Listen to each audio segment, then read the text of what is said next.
Jaya Shri Caitanya Jaya Nityananda Jaya Advaita Chandra Jaya Gaura Bhakta Vrinda.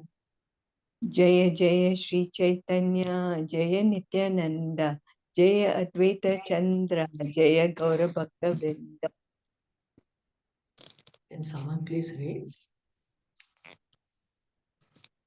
Okay, I'll read. Please.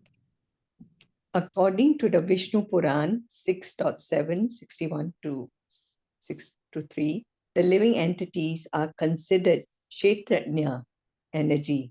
Although the living entity is part and parcel of the Supreme Lord and is fully cognizant, he still becomes entrapped by material contamination and thus suffers all the miseries of material life.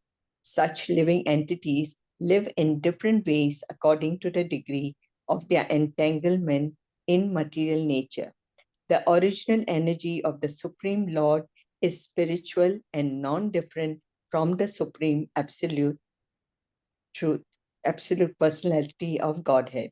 The living entity is called the marginal energy of the Supreme Lord, and the material energy is called the inferior energy. On account of his inert material inebriety, the living entity in the marginal position becomes entangled with the inferior energy matter.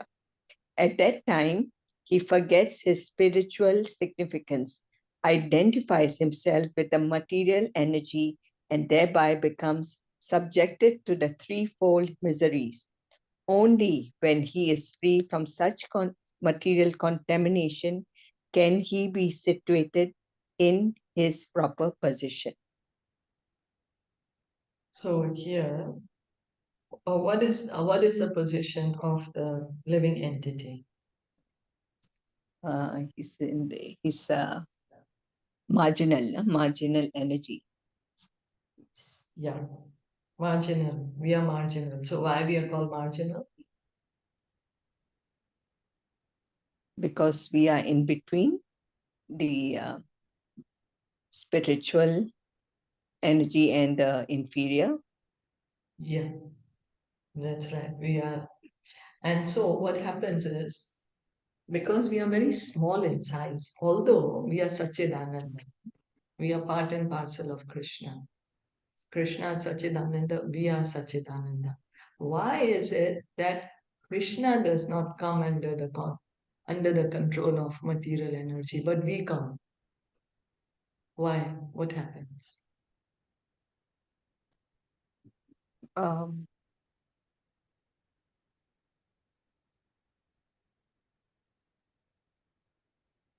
Because of our size. We are tiny. okay. We are very minute. So material energy, although we are superior than her, we are conscious. But yet, because we are very tiny, we can get covered by her.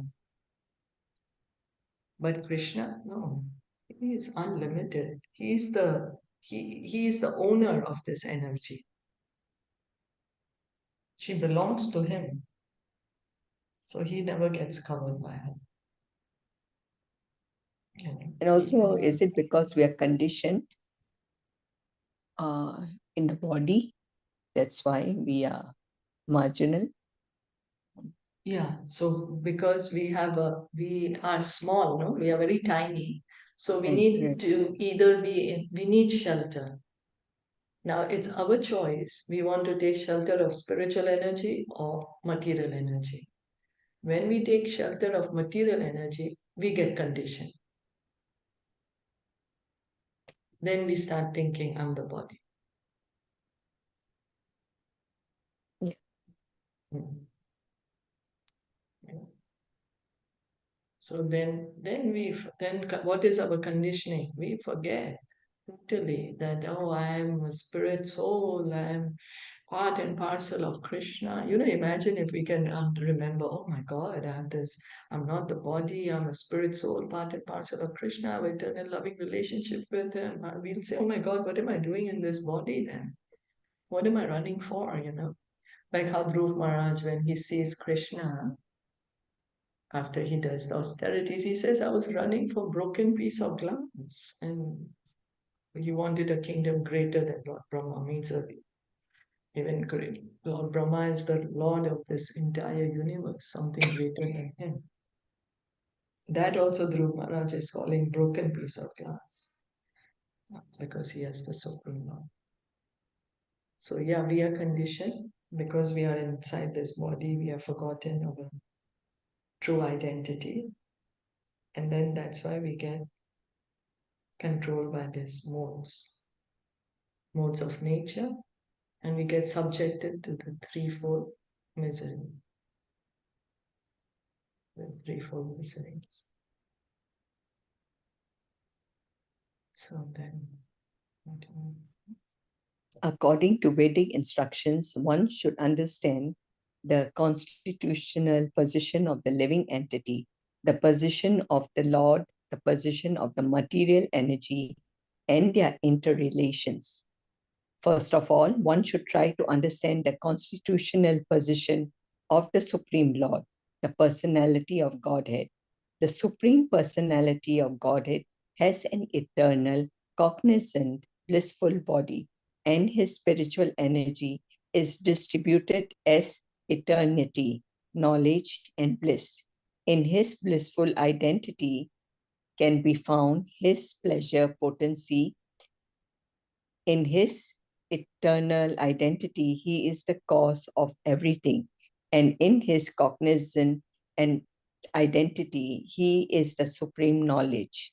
Indeed, the word Krishna indicates that supreme knowledge. In other words, the supreme personality, Krishna, is the reservoir of all knowledge, all pleasure, and all eternity. The supreme knowledge of Krishna is exhibited in three different energies: internal, marginal, and external. By virtue of his internal energy, he exists in himself with his spiritual paraphernalia. By means of his marginal energy, he exhibits himself as the living entities. And by means of his external energy, he exhibits himself as the material world. Behind each and every exhibition of energy, there is the background of eternity, his pleasure potency, and his cognizance potency. so the Vedas are telling us we need to understand our position of Krishna and position of the material energy. We can't hear you. I'm sorry, and are you able to hear me now? Hare Krishna. Haribo? Hare Krishna. Are you able to hear me? Hare Krishna. I can hear you. Oh, I we can. couldn't hear you. Now we I can hear.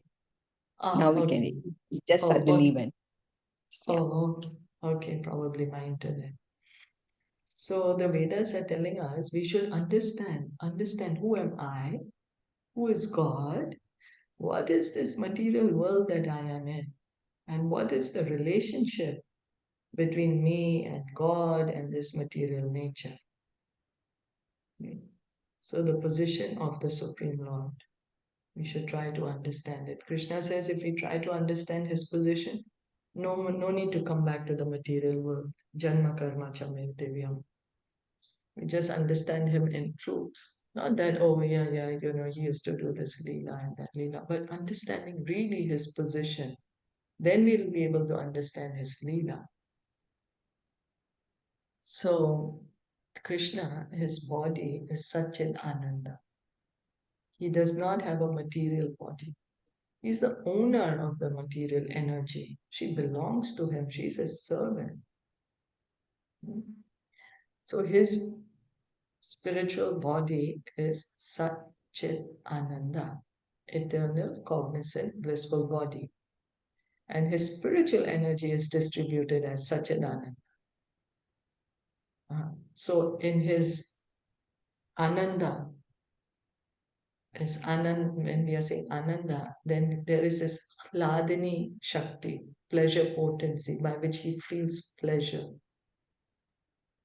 And in his eternal identity, the Sat feature. cause of all causes.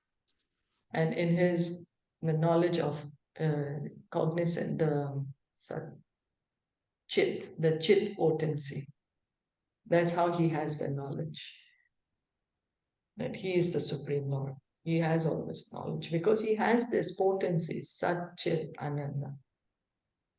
By Ananda is his pleasure potency, his Hladini energy, and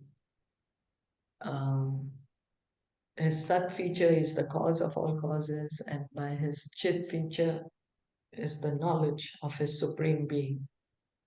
So Krishna, Prabhupada is explaining, Krishna means supreme knowledge. Means Krishna is the reservoir of all knowledge, all pleasure, and all eternity. So if we at all seek pleasure, knowledge, or to be eternal, we need to approach Krishna. The supreme knowledge of Krishna is exhibited in three different energies: internal, marginal, and external. By virtue of his internal energy, he exists in himself. So his spiritual energy is what is sustaining the spiritual world, all his spiritual paraphernalia, the living entities, the entire spiritual atmosphere. And he himself exists in the spiritual energy, never in the material energy. By his marginal energy, he exhibits himself as the living entities. We are, if we may say, tiny, tiny, minute Krishnas. We are parts of Krishna. So God, because he is unlimited, so how can we understand the unlimited? Because he's the greater than the greatest and the smaller than the smallest. That's how he is so great. But that's the reason we exist. We are tiny, tiny, tiny parts of Krishna. And that's how he is exhibiting his marginal energy. And external energy is the external, this material world that we are seeing. So the Satchidananda potency is there, behind everything. It's Krishna's Satchidananda potency. Are there any questions or comments?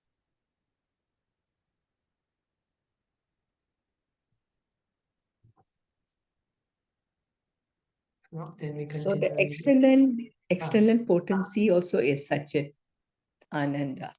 Actually, right? from Krishna's point of view, is one energy. It's one.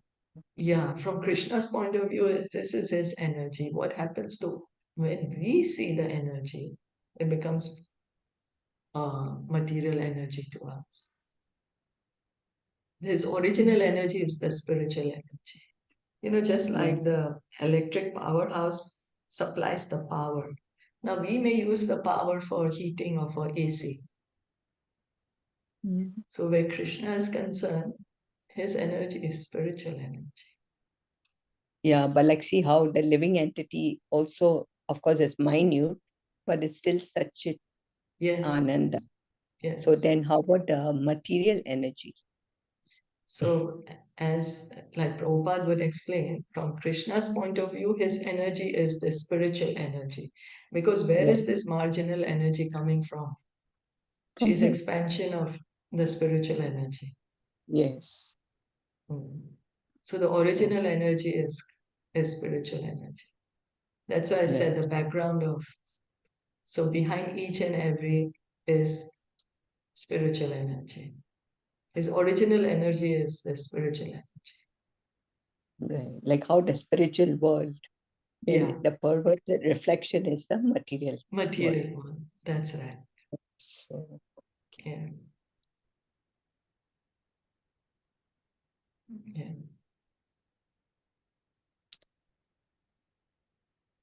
The conditioned soul is the marginal potency overpowered by the external potency.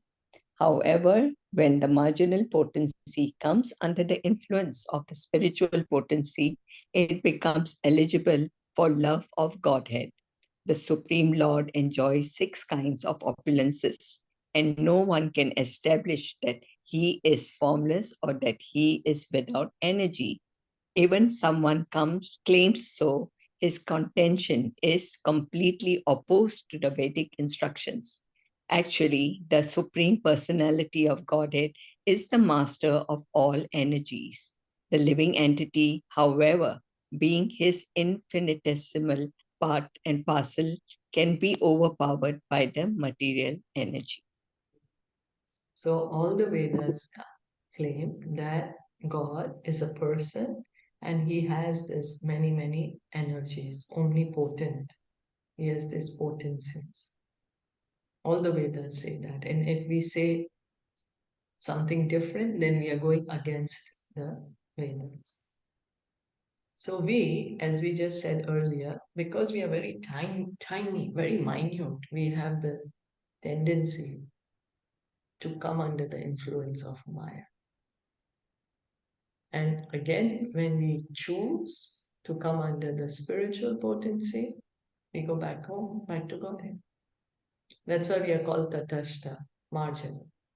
Marginal. This, sometimes here, sometimes there. So it depends on our free will, our choice. We have a choice. What we want to do. Krishna does not interfere with the free will. He does not want to force us, like putting a gun on someone's head. Hey, you love me or else I'll shoot you.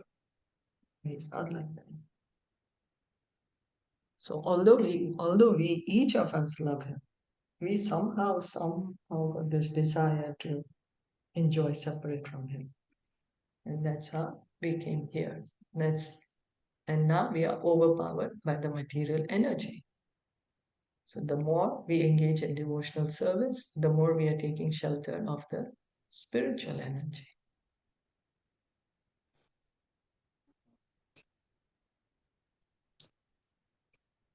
In the Mundaka Upanishad, it is stated that two birds are sitting on the same tree. One of them is eating the fruit of the tree, while the other is not eating but simply witnessing the activities of the first bird. Only when the bird eating the fruit looks toward the other bird does he become free from all anxieties. This is the position of the infinitesimal living entity. As long as he is forgetful of the Supreme Personality of Godhead, he is subjected to the threefold miseries. But when he looks toward the Supreme Lord and becomes the Lord's devotee, he becomes free from all anxieties and miseries of material existence. The living entity is eternally subordinate to the Supreme Lord. The Supreme Lord is always the master of all energies, whereas the living entity is always under the control of the Lord's energies. Being qualitatively one with the Supreme Lord, the living entity has the tendency to try to lord it over the material nature. However, being infinitesimal, he is then controlled by the material nature. Thus, the living entity is called the marginal potency of the Lord. So well explained. Yeah. Because of our size, infinitesimal. And then because we are part and parcel of Krishna, we have the desire to control, to enjoy, because we are his part and parcel. But we get covered. Yeah, I like the part that two birds. So the bird that's eating, that's the living entity, we are looking at the Supreme, then yeah, you get to go, right? Follow his instructions and you can move forward. Yeah. Go to the Supreme World. Very nice. That's right. That's right. Thank you.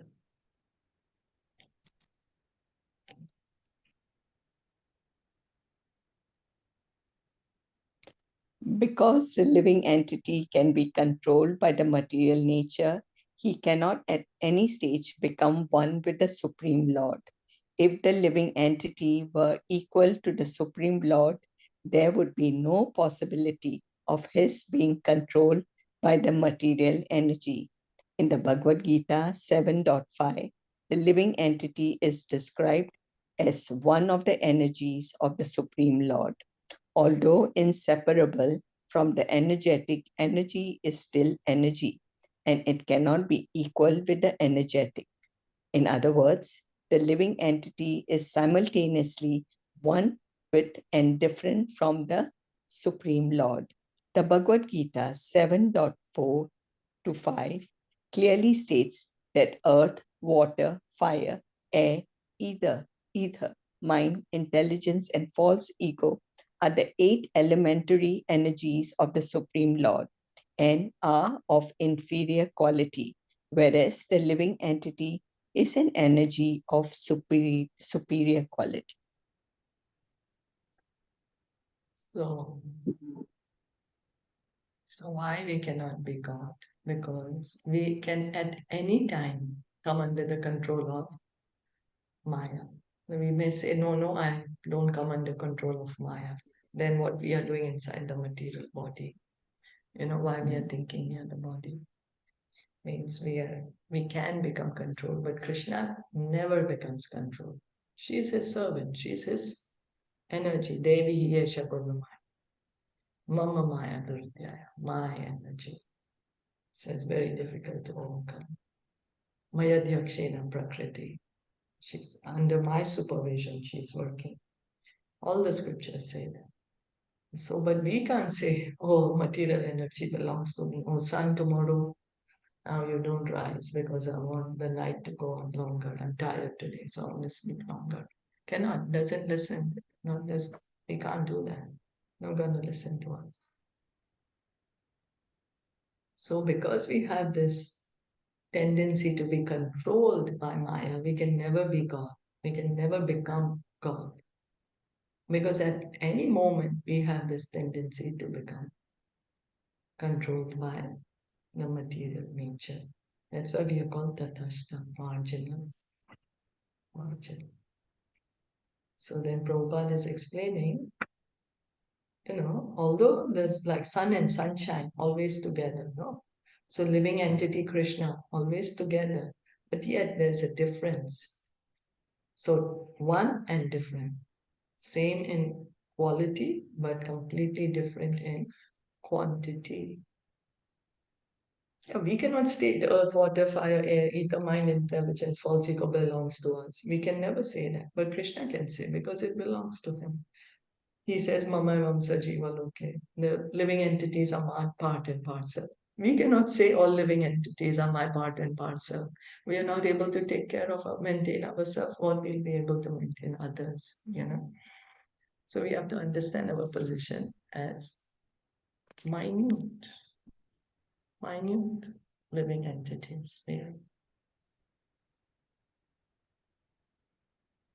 Did you want to add anything? No. Continue. The Vedic instructions confirm that the transcendental form of the Supreme Lord is eternal, blissful, and full of knowledge. The impersonalist conception of the Lord's form, however, is just the opposite, for they say that it is a transformation of the material modes of nature. Actually, the form of the Supreme Lord is beyond the modes of material nature, and thus it's not like the forms of this material world. His form is fully spiritual and cannot be compared with any material form. Anyone who does not accept the spiritual form of the Supreme Lord is counted amongst the atheists. Because Lord Buddha did not accept these Vedic principles, the Vedic teachers consider him as an atheist. Although Mayavadi philosophers pretend to accept the Vedic principles because they do not accept the Supreme Personality of Godhead, they indirectly preach Buddhist philosophy or atheistic philosophy. Mayavadi philosophy is inferior to Buddhist philosophy, which directly denies Vedic authority. Because Mayavadi philosophy is disguised as Vedanta philosophy, it is more dangerous than Buddhism or atheism. So if we think that Krishna's form is in the modes of nature, is a mode of goodness, then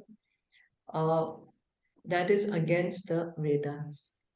The Vedas clearly explain that Krishna's form is Satchit Ananda, eternal, full of bliss, full of knowledge. Krishna's form is not material. That's why Krishna's leelas are not material. They are transcendental. Krishna's form is transcendental. And if we think that Krishna's form is material, then, as we said, that is against all the scriptures. It's against. So, Lord Buddha, why is he called atheist? Because he said, well, he came for a specific purpose, that was his service. He's an incarnation of Krishna. He came for just to stop the animal slaughter. But anyway, he taught voidism, which is atheism, saying that there is no God. Because if you say there's no Vedas, that means there's no God, because Vedas are speaking only about God, Krishna, God, spiritual, transcendental.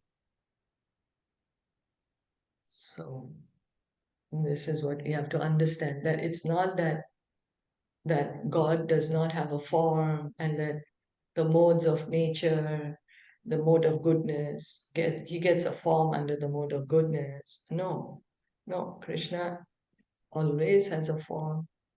His form is transcendental. And he is the one who's creating the modes of nature. His form is not controlled by the modes of nature. We are controlled by the modes of nature. Because we have a material body. Krishna's body is transcendental. So this Mayavad philosophy is disguised as Vedanta philosophy. So it's different. It's not Vedic, following the Vedic principles. Yeah. Right? Yeah. Why? Because it's teaching that God has no form. No form. Yeah. So, yeah.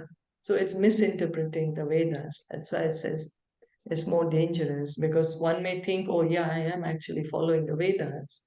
But because it's a misinterpretation, one may have a completely different understanding. So it is actually denying Vedic authority. It is. If we logically think about it, it is defying it, but outwardly saying it, no, I'm not. It's not outwardly saying, it's packaged in a way, but if we see deep down, it means atheism. If we say God has no form, or everyone is God, or I can become God, then it's atheism, because then it denies that there is one powerful being who is God. Is that okay? Yeah. And that's what it says, I mean, if atheism or the Mayavad, I think it's the transformation of the material nature, which is not acceptable, right? Because Krishna is transcendental, Satchit Yes. Ananda. Right? Yes, that's right. Yeah. And because all the Vedas are saying that Krishna is Sachidananda, even Shankaracharya says that Narayan is beyond this material world. Even Shankaracharya said that, that Krishna exists before he created the material world. So he's the one who's creating the material modes of nature.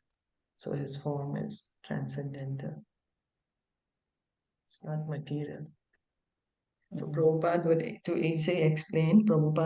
explain to us saying that if the king is coming to the prison, it doesn't mean he's become the prisoner. He's just coming out of his own will.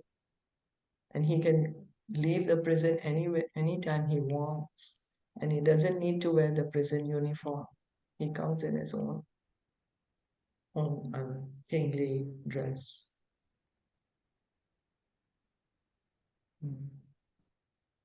Is that okay? Yes. We'll stop here for today. Srila Prabhupada Ki Jai, Gaur Bhakta Ki Jai. Thank you so much, everyone, for joining today.